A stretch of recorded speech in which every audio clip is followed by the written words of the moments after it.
Ada lagi tuh 10 golongan itu Kita belajar ilmu tarekat begitu. Rahasianya kenapa tidak dimakan tanah, itu sudah rahasianya. Begitu. Kalau kau hanya belajar nafas, jiwamu mantap Pak, tapi jasadmu hancur dimakan tanah. Karena jasadmu tidak bersih. Karena 4 sulapa, darah, daging, tulang, dan kulit menyatu. Begitu.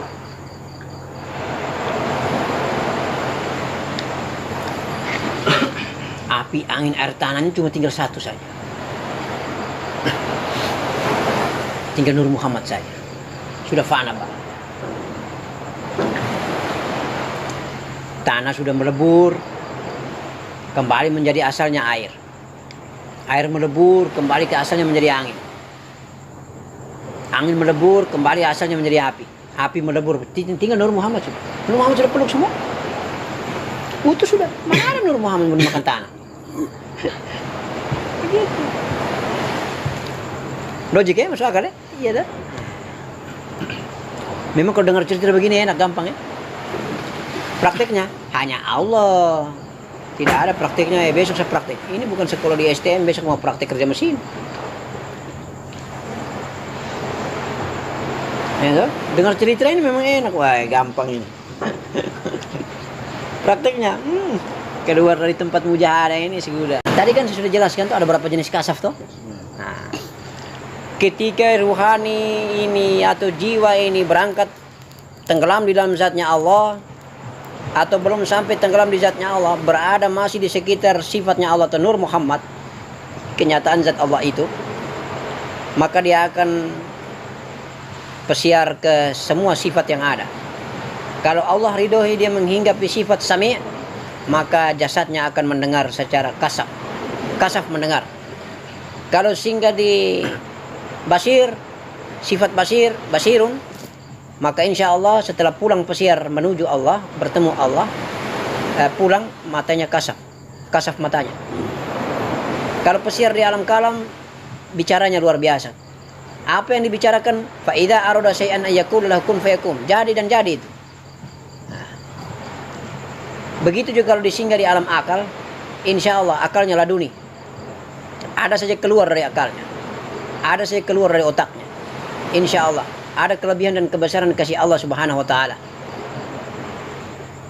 Kemudian kalau kolbi menamis, itu marifat kolbi.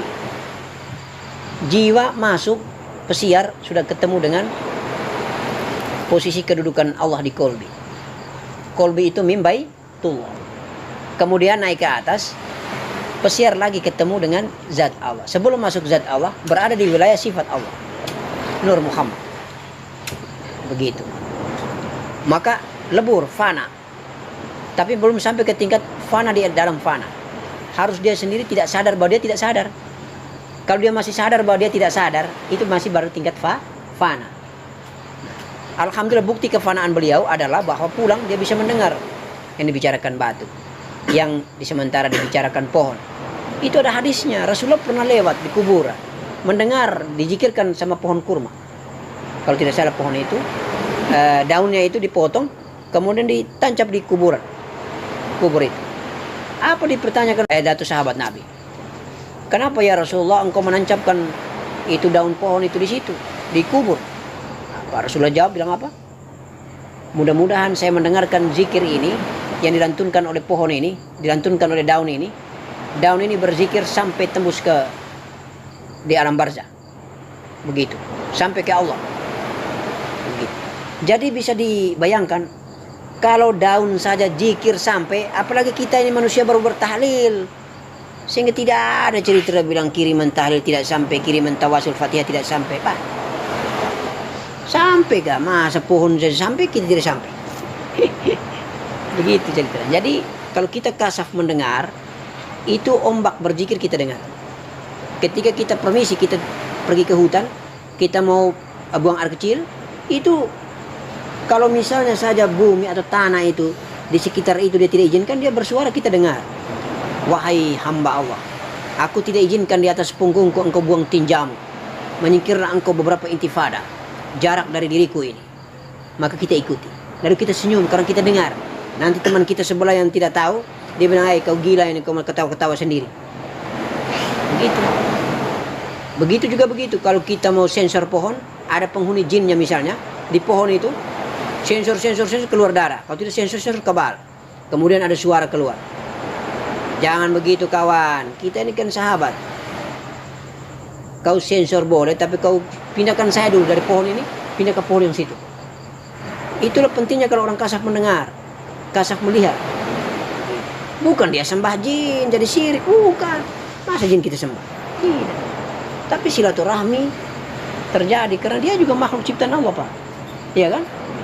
Itu kasaf mendengar. Hanya memang makrifat itu tidak ada istilah bilang selesai, hatam.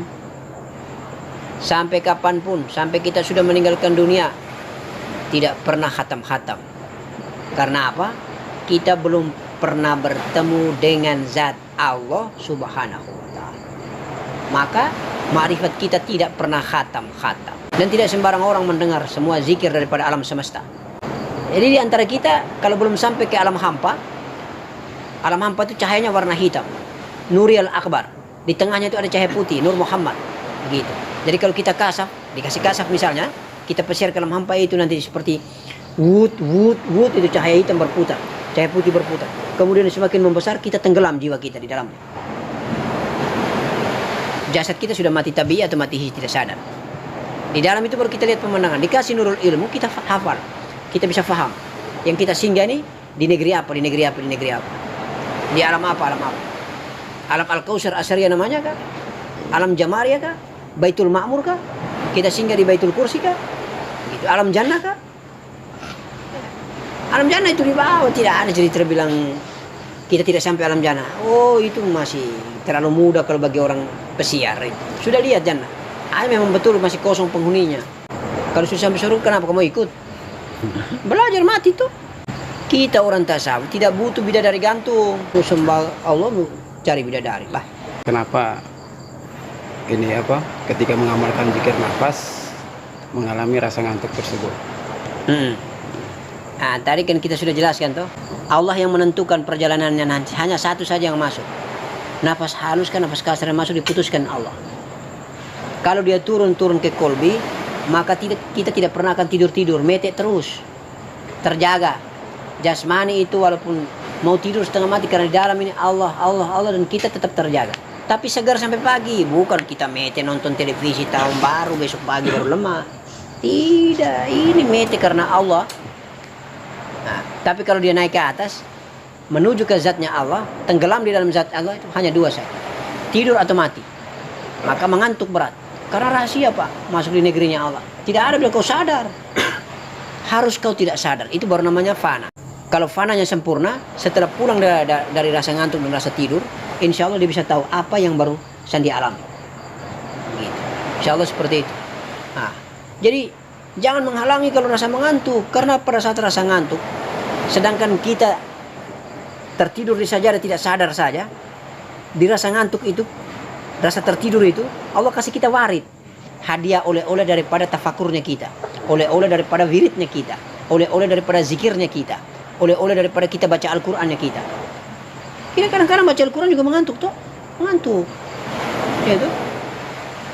Itu nur dan cahayanya yang sangat dahsyat yang membuat pasiar jiwa ini menuju ke zatnya Allah Subhanahu wa taala. Jadi makrifat itu kondisi nuansa makrifat, momen waktu makrifat ada dua. Sehingga waktu tidur itu penting sekali untuk kita ingat kepada Allah. Bermain nafaslah, zikir nafaslah, nafi isbatlah pada saat tidur. Karena hanya tidur dan mati digenggam jiwa kita ini, nyawa kita digenggam Allah. Itu dua aktivitas dalam hidup, hanya tidur dan mati. Nyawa ini digenggam Allah. Begitu. Kita mau tunggu waktu kita punya anak mau dilahirkan saja mengantuk. Mau tunggu orang mau meninggalkan dunia sakratul maut mengantuk. Ya kan? Nah. Karena rahasia Pak, tidur dengan mati itu, dua aktivitas itu digenggam kita punya nyawa oleh Allah. Allah tidak izinkan kita sadar dan tahu apa rahasianya. Begitu. Setelah kita tahu, kita tidak bisa lagi cerita, buta kita, hilang. Setiap kali mau cerita, tidak tahu lagi. Setiap kali mau cerita, tidak tahu lagi. Begitu. Jadi kalau misalnya saja, saya permisi minta maaf, saya lagi sementara dakwah, ya toh? Ketika saya tanya, ada pertanyaan? hilang semua pertanyaan. Tidak ada lagi yang bertanya karena hilang. Berarti tadi kamu dengar lagi khusyuk. Kemana kamu punya jiwa? Digenggam oleh Allah, insya Allah begitu. Nanti dikasih kembali sadar lagi, ada pertanyaan sudah, tapi sudah terlambat, tidak lagi mau tanya, sudah selesai. Gitu. Berarti jiwa kalian lagi khusyuk, diawasi oleh para malaikat di majelis kita begitu, insya Allah. Ada yang tidak tahan tidur. Makanya kalau kita malam Jumat kita pengajian di rumah, ada yang saya lihat mencari-cari tempat di tengah. Dua saja, tidur digenggam Allah atau tidur malas. Kalau tidur malas mendengar dakwah itu setan. Tapi kalau tidur yang tidak bisa tahan lagi hanya karena ridho mau dengar tapi tertidur, insya Allah digenggam nyawanya oleh Allah. Jadi karena ada juga datang mujahadah begini kan sudah malas sudah tidur, gitu toh? Gitu. Itu malas. Tapi kalau dipaksa untuk mau dengar tapi tidak tahan, plok, jat, insya Allah nyawanya dikasih genggam Allah. Pulang dari tempat mujahadah, pulang dari tempat majelis, dikasih kaya pengetahuan di akal. Pemecahan pengkajian berjalan pada saat dia duduk sembahyang, pada saat dia tidur, pada saat dia bekerja. Itu pengkajian itu lahir saja, produksi lahir dia, akal pikirannya begitu banyak, ilmu Allah Subhanahu wa taala. Ilham ilahiyah, ilham rabbaniyah, ilham laduni dari Allah sudah dimulai dikasih. Begitu. Kita doakan mudah-mudahan kita dikasih barokah, dikasih syafaat oleh baginda Nabi Muhammad sallallahu alaihi wasallam, datuk kita, nabi kita, insyaallah. Amin, amin, amin. Cerita pengalaman supaya kita bisa pecahkan, kita bisa diskusikan, kita bisa sampaikan. Itulah butuh ada mursyid, butuh bimbingan seperti itu. Ini perlu kita semua ketahui dan faham, ya. Ketahui dan faham. Maha guru kita, maha mursyid kita itu adalah Allah. Itu hakiki daripada mursyid. Zahirnya Allah, zahirnya mursyid hakiki itu adalah baginda Nabi. Kemudian zahirnya mursyid, robita mursyid, zahirnya robita mursyid itu adalah mursyid. Makanya sering saya katakan ulang-ulang, barang siapa kalau engkau mau bertemu dengan Allah, engkau mau bertemu dengan baginda Nabi, masuklah di dalam perut gurumu. Engkau akan bertemu Rasulullah ada di dalam perut gurumu, mursyidmu. Setelah engkau masuk bertemu dengan Rasulullah baginda Nabi, masuklah dalam perut baginda Nabi, engkau akan bertemu Allah pencipta Nabi. Itulah kedekatan daripada mursyid, robita mursyid dengan maha robita mursyid yang bernama Allah Subhanahu wa taala. Siapapun yang mencintai Allah pasti jelas dengan automatically dia mencintai baginda Nabi. Siapa yang mencintai baginda Nabi dengan automatically dia akan mencintai mursyidnya. Maka rasa kolbinya merindukan Allah, begitu juga sama rasa kolbinya merindukan Nabi, begitu juga sama rasa kolbinya merindukan mursyidnya. Begitu. Jadi itulah membuktikan bahwa perlu ada baiat, sehingga sanadnya langsung ke Rasulullah. Rasulullah langsung ke Allah Subhanahu wa taala. Kalau kita belum ada mursyid, kita belum ada guru, belum ada pengekalan, belum ada wisuda, belum ada pengukuhan, maka kita punya jiwa merana berkepanjangan. Ketika kita merana berkepanjangan, berkeliaran, gentayangan entah kemana, kita dijemput oleh iblis. Hei, mari aku menjadi gurumu. Selesai. Maka gurumu adalah setan. Karena ada dua cahaya untuk menuju jalan Allah. Cahaya petunjuk dan cahaya kesesatan. Cahayanya warnanya sama, Pak. Kalau tidak ada mursyid yang kasih tahu, kau tidak akan tahu cahaya itu. Kau akan terbuai dan terlena dengan indahnya cahayanya iblis. Karena hanya mursyid laduni yang diberikan Allah Subhanahu wa taala yang tahu tentang cahaya itu cahaya iblis atau bukan. Gitu. Mursyid juga bukan bersumber dari kitab.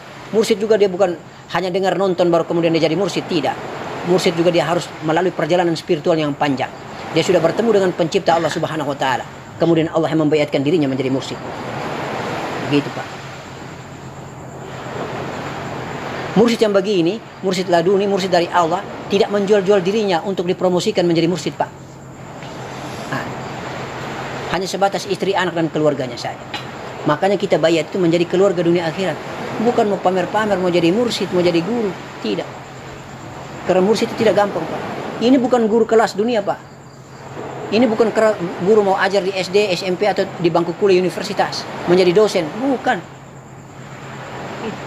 Membimbing, menuntun arah jalan menuju Allah itu penuh dengan tantangan karena ada hijabnya, ada godaan iblis. Di area alam jin, alam arwah dan alam bumi itu masih bergentayangan jin dan iblis ini untuk menggoda.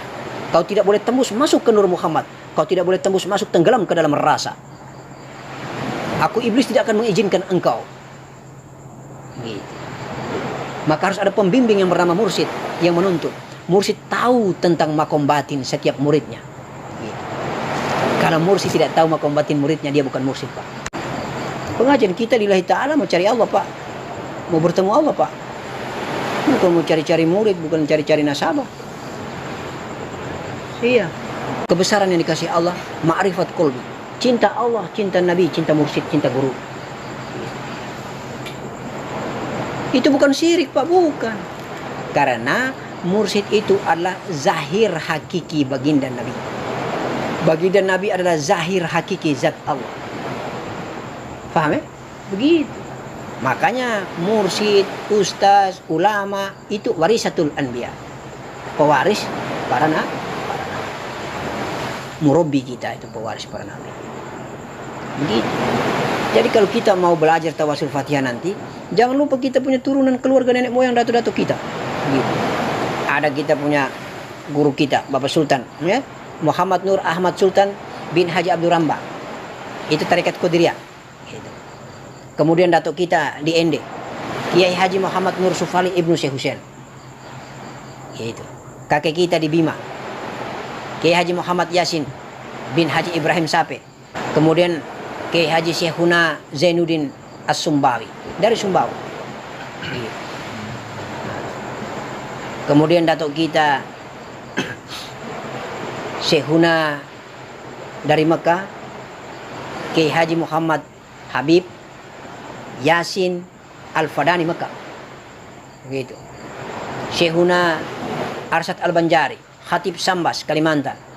Datuk kita Syekh Abdul Qadir Jalani, Junaid Al-Baghdadi. Kemudian datuk kita Hasan Al-Basri, ayah kandungnya Said Ibnu Sabit. Nah, pengumpul mazhab Al-Quran yang begitu indah, tapi sebenarnya dia berguru langsung ke ibu kandungnya, Umi Kalsum.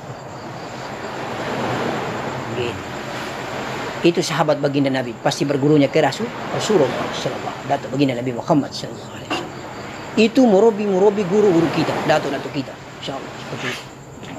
Kemudian dari Khalwatiyah, datuk kita Syekh Yusuf Al-Khalti Al-Taj Al-Makassar. Gurunya Muhammad Ayub bin Ahmad Ayub Al-Khalwatiyah. Syekhuna Hamid Hasan Al-Arraniri, Nurin Ar-Raniri. Abu Bakar Abdullah Al-Idrus, Umar bin Abdullah Al-Buhanpuri. Banyak gurunya karena ada sekitar ratusan tarekat yang Datuk Syekh Yusuf berguru. Anda berbaiat dengan baginda Nabi Muhammad sallallahu alaihi wasallam dan Allah Subhanahu wa taala. Maka sumber ilmu ini tetap mentoknya di Robita Mursyid baginda Nabi Muhammad sallallahu alaihi wasallam. Begitu. Jadi semua guru-guru yang ada di muka bumi sanadnya akan tembus langsung menuju ke Rasulullah mentoknya. Jadi tidak apa-apa mau 100 ke 1000 tarekat ikut, tidak ada masalah. Tuh nanti sama juga kau dapat zikir zahar, zikir kolbi, zikir nafas, mi'raj, jalan. Tidak ada bedanya. Sifat yang hanya dimiliki oleh zat itu yang sifat-sifat ahadiyah, sifat ketuhanan Allah. Qidam, baqo, kudrat, iradat. Itu milik-milik Allah. Qiyamuhu binafsi, muhallafatu lil hawadis. Itu kita sudah tenggelam, itu zat Allah punya. Bukan kita punya itu. Kita memiliki sifat yang lain. Kita pesiar nanti dimi'rajkan oleh Allah Subhanahu wa taala. Kita singgah di sifat-sifat itu. Dia bisa menuliskan kitab, dia bisa mendapatkan laduni dari Allah, bisa berkreatif, daya pikirnya, inovasi pikirannya sudah luar biasa. Muncul dengan sendirinya saja insya Allah. Atau mungkin dia bisa berdakwah, kalamnya bisa bicara, keluar begitu saja insya Allah. Maka itu berarti tadi ruhaninya pesiar masuk di sifat Allah yang bernama kalam Allah, yang bernama basir Allah, yang bernama sami' Allah. Sami'nya Allah, basirnya Allah, kalamnya Allah, bicaranya Allah, akalnya Allah. Begitu. Dan hampir semua teman-teman kita sudah jalan, tinggal butuh arahan. Butuh arahan. Mujahadah berkepanjangan, ketekunan, muraqabah, pendekatan, matikan hawa-hawa dunia, insya Allah begitu. Tapi bukan berarti kita tidak usah cari makan, bukan. Cari makan hanya menghargai makanan itu minimal di bawah kita menghargai Allah. Kita lebih tinggi menghargai penciptanya daripada ciptaan. Ciri-ciri atau tanda-tandanya apa? Kalau misalnya materi yang kita senang itu kalau hilang, jangan kau menyesal. Kalau kau menyesal berarti kau masih mencintai materi. Kau adalah pejalan tareka yang materialistis. Gitu. Kau pejalan tareka muka barang, begitu. Muka uang, muka dunia. Kalau orang sudah salik, orang sudah tasawuf, biar dia kaya, tidak ada artinya di pandangan hatinya. Tidak masuk di alam rasa, tidak masuk di negeri rasa, tidak masuk di negeri Nur Muhammad. Gitu. Dia lebih mencintai Allah. Gitu. Teranyuh hatinya, sedih begitu hatinya mendengar orang susah. Langsung dia sedekah amal jariah. Gitu. Jangan kau mengaku dirimu tasawuf, kemudian ada barangmu banyak, ketika orang susah kau pikir-pikiran. Kasih ke tidak? Kasih. Saya juga masih. Itu marifat setan. Marifat yang sebenarnya itu tidak ada lagi. Dunia tidak ada. Dunia tidak ada bukan berarti kau tidak mau lagi cari dunia, kau hanya hidup tasbih saja. Tidak. Itu. Atau kita Salman Al-Farisi pernah dicegah oleh Rasulullah kan begitu. Karena istrinya akan mengadu. Di atas saja ada saja dengan tasbih kerjaannya Salman Al-Farisi. Terus sudah keluar cari makan, nanti istrimu makan bagaimana? Cari makan. Cuma mencintai harta itu di bawah kadarnya. Kita lebih mencintai pencipta harta, Allah Subhanahu wa taala. Begitu maksudnya. Bertajalli sebagian saja sifat ciptaannya itu dia berikan untuk mempertegas keberadaan adanya dia sebagai zat yang maha dahsyat itu. Dia menciptakan zahirnya, dia bikin zahirnya. Gitu. Sedikit saja, tidak total dari dirinya itu baru menjelma.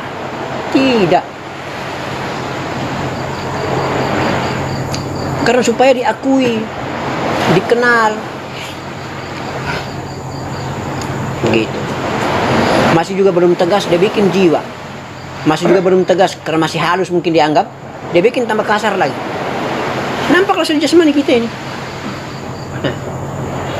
Ya toh? Sekarang kita sudah berafal, bergerak, perbuatan, berbuat. Berbuat apa? Mengamalkan apa? Mengafalkan apa? Sifat Allah. Lalu kita belajar mengenal diri, ikut tarekat. Mau jalan pulang, menuju ke asal kita lagi, mau menuju ke hakiki kita. Hakiki kita itu adalah jiwa dengan nur Muhammad. Hakiki kita adalah nyawa. Diri kita yang sebenarnya itu adalah jiwa. Hakiki daripada jiwa adalah nur Muhammad. Kalau yang di luar ini bangke. Tapi karena kita ingin belajar supaya tidak dimakan tanah, supaya kita menyatu, insya Allah 4 sulapa ini mantap, maka dia juga kita muliakan. Supaya dia juga dipeluk oleh Nur Muhammad, bawa pulang Pak ke negeri Allah. Hilang jasad, tinggallah satu atas mani di kain kafan. Orang yang belajar istinja, orang yang belajar zikir nafas, orang yang belajar ibadah batin yang baik, insya Allah pada saat mau meninggal itu ada isyarat batinnya, jiwanya, diri yang dia kenal ini akan kasih tahu, ada tandanya, sehingga dia tahu dia kalau mau meninggal, dia pergi mandi sebanyak-banyak mungkin, dia wudhu, dia kasih istinja, dia buang istinjanya dulu. Nah, bahkan di rumah sakit dia minta pulang, di Malaysia dia minta pulang, di Singapura dia minta pulang. Kasih pulang saya di saya punya rumah. Jangan kasih tinggal saya di rumah sakit, bawa pulang sudah. Itu dia tahu dirinya, dia mau berangkat. Saat dicuci, lubang duburnya tertutup rapat. Karena selama hidupnya, dia sering membersihkan istinja. Begitu juga ibadah batin dengan istri. Dia tahu buka, dia tahu kunci. Ijab kabul berjalan terus antara suami dengan istri. Ketika mau mendatang istri, kita salam dia balas. Kita syahadat dia balas. Kita salawat dia balas. Di setiap tempat-tempat Nur Muhammad yang ada di istri ini, makanya kita kecup, kita cium. Bukan kita cium dengan biologisme kita, tidak. Kita menghargai Nur Muhammad yang ada di diri perempuan atau istri kita. Maka istri kita tempat-tempat itu yang disebut dengan aurat. Aurat itu dilindungi oleh Nur Muhammad. Maka harus dipakai hijab, jilbab. Karena Nur Muhammad tertinggi di kepalanya mahkota. seorang perempuan itu harus tutup jilbabnya. Karena Nur Muhammad tertinggi itu ada di ubun-ubun kepalanya, Pak. Makanya kita juga begitu, kalau laki-laki jangan lupa pakai kopiah. Bahkan masuk di kamar mandi pun kopiah dikasih balik, supaya Nur Muhammad jangan hilang, Pak. Kita punya orang tua dulu, dia belum ada kamar MCK, dia ke kamar kecil misalnya di pantai atau di kali, kopiahnya dikasih balik. Kalau tidak, kepalanya, telapak tangannya ditaruh. Gitu. Dia salam ke situ. Baunya ditempatkan di mana? Itu istinja. Warnanya ditempatkan di mana? Rasanya ditempatkan di mana? Begitu juga kasih masuk makanan di mulut.